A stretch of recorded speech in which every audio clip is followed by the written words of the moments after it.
Olá pessoal, nós vamos para a nossa videoaula número 2 sobre macros em ImageJ, Fiji.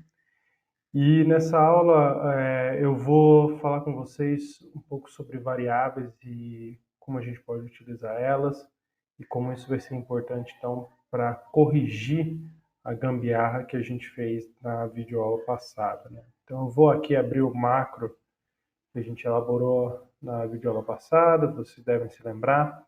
E aqui, logo no começo, a gente teve que fazer isso, que a gente chamou de gambiarra, que basicamente era uma função para converter o nome de qualquer arquivo aberto para cell.tif, de tal forma que daqui para frente todos os passos que fossem feitos iam fazer referência a esse nome que era comum. Ou seja, não interessava o nome original do arquivo, que são todos esses nomes listados aqui. O primeiro passo era converter o nome desse arquivo para um nome comum, que então poderia ser utilizado no resto da linha de comando. A gente vai agora começar a aprender a solucionar esse problema. Mas para isso, a gente vai falar sobre o que são variáveis, ou a variável.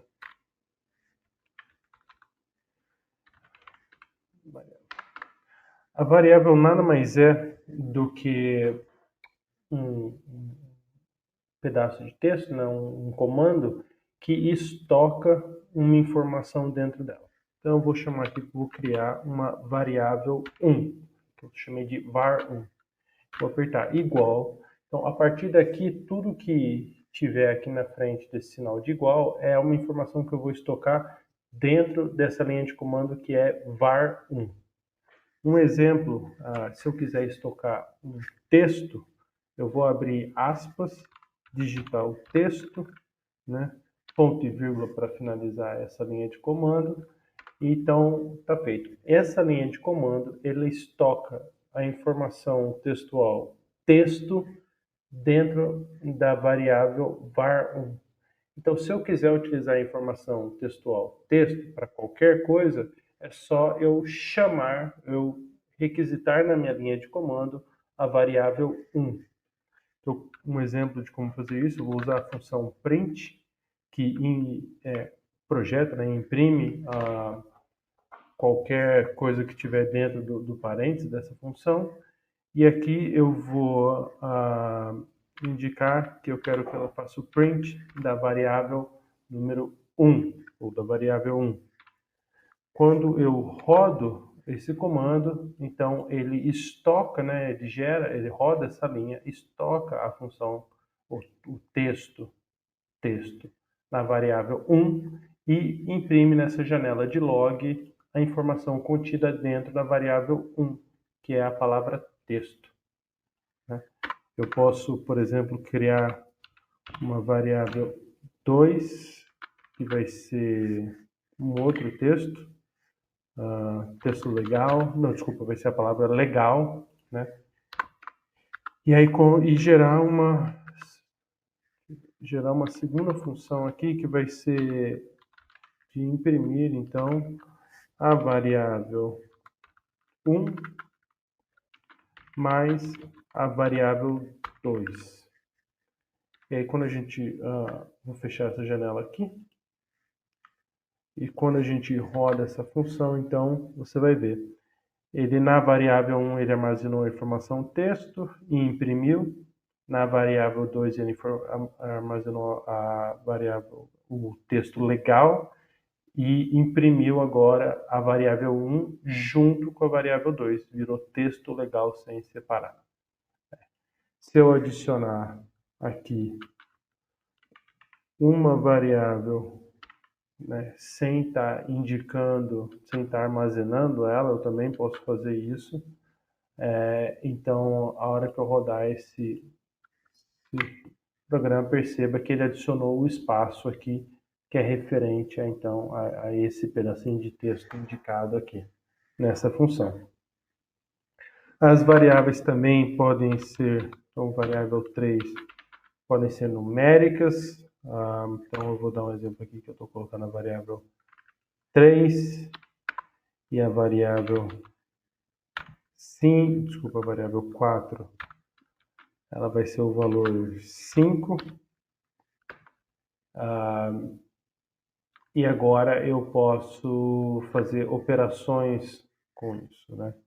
Então, se eu digitar aqui print a variável 3 vezes a variável 4, né? Vou fechar para a gente rodar aqui. E rodar esse comando, então 3 vezes 5, né, que é a variável 3 vezes a variável 4, é igual ao valor de 15. Então agora esses números estão estocados dentro de variáveis e essa informação pode ser utilizada. Bem, uma variável, uma forma de utilizar isso, e ela é muito comum nos macros, nos scripts de ImageJ, é para se obter informações contidas nas imagens. Uma dessas informações é o título da imagem, por exemplo, ou o número de stacks, ou canais, ou slices, e aí vai depender de como tiver configurada a sua imagem, que são informações que a gente pode utilizar. Eu vou apresentar como fazer isso, né? Então eu vou criar uma variável que se chama título, né? E agora a gente precisa usar uma função dos macros. Onde que eu encontro essas funções, né? Se eu for aqui e digitar ImageJ macros, você deve encontrar esse link para os built-in macros functions. Então, isso aqui é uma série de funções, cada uma executando uma tarefa, que são importantes aí para os macros, enfim, que pode estar no seu pipeline de análise ou de processamento de imagem, né? A função que eu vou apertar Ctrl F aqui, a função que eu estou procurando é get titles,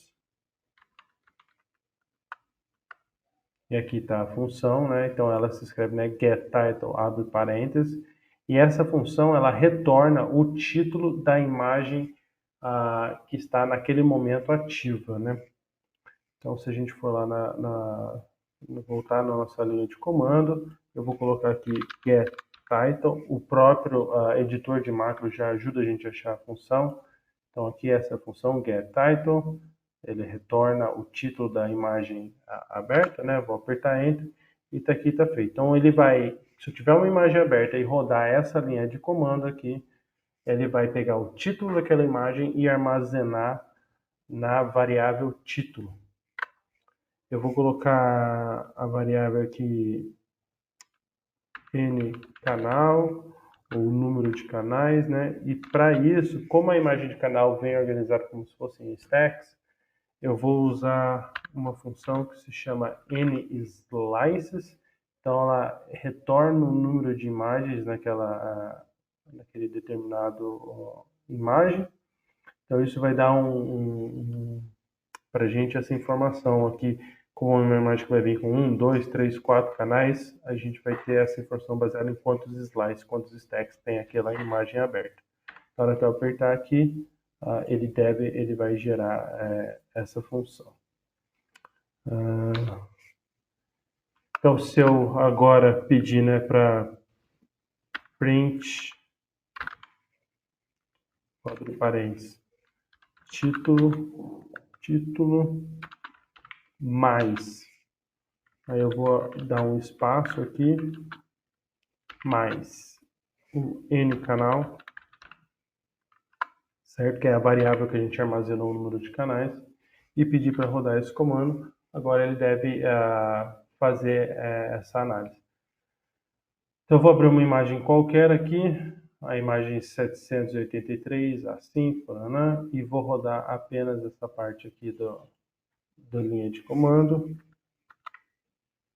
E aí perceba que ele fez exatamente isso, né? Então ele armazenou na variável título o título da imagem, que é o 783 underscore A5 underscore 1.tif, deu espaço e colocou o número de canais, que é nada mais é do que o número de stacks que tem presente nessa imagem aqui, né? Então, olha aqui, tem 3 canais, 3 stacks. Então, ele projetou aqui armazenou essa informação na variável nCanal e depois imprimiu lá, tá? Na próxima videoaula, o que nós vamos fazer agora então é voltar para esse macro aqui e refazê-lo para que então a gente possa rodar essa análise independente do título da imagem, sem fazer essa gambiarra que altera então o título da imagem. Combinado? Até a próxima videoaula, pessoal.